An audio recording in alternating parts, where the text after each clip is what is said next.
دعائیں کیوں قبول نہیں ہوتی؟ حضرت موسیٰ علیہ السلام نے ایک بار اللہ تعالیٰ سے سوال کیا، اے اللہ،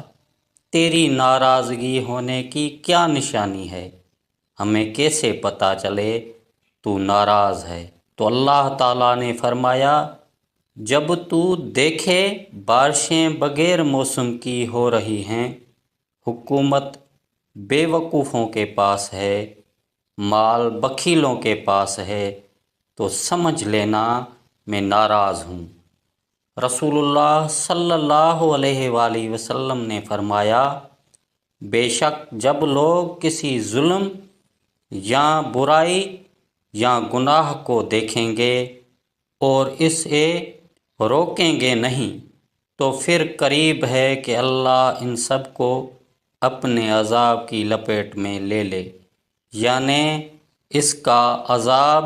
لوگوں پر عام کر دے۔ لوگوں نے ایک دفعہ حضرت ابراہیم ادھم بختی سے سوال کیا، کیا وجہ ہے اللہ تعالی ہماری دعائیں قبول کیوں نہیں فرماتا؟ آپ نے فرمایا، تم خدا کو جانتے ہو مگر اس کی اطاعت نہیں کرتے، رسول اللہ صلی اللہ علیہ وآلہ وسلم کو پہچانتے ہو مگر ان کی پیروی نہیں کرتے، قرآن کریم پڑھتے ہو مگر اس پر عمل نہیں کرتے، اللہ تعالیٰ کی نعمت کھاتے ہو مگر شکر ادا نہیں کرتے، جانتے ہو جنت اطاعت کرنے والوں کے لیے ہے مگر اس کی طلب نہیں کرتے، جانتے ہو دوزخ گنہگاروں کے لیے ہے مگر اس سے نہیں ڈرتے، شیطان کو دشمن جانتے ہو مگر اس سے دوستی کرتے ہو، دور نہیں بھاگتے، عزیز و اقارب کو اپنے ہاتھوں سے دفن کرتے ہو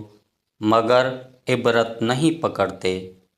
موت کو برحق جانتے ہو مگر عافیت کا کوئی سامان نہیں کرتے، دوسروں کی عیب جوئی کرتے ہو مگر اپنی برائیوں کو ترک نہیں کرتے، ایسے شخص کی دعائیں کیسے قبول ہوں؟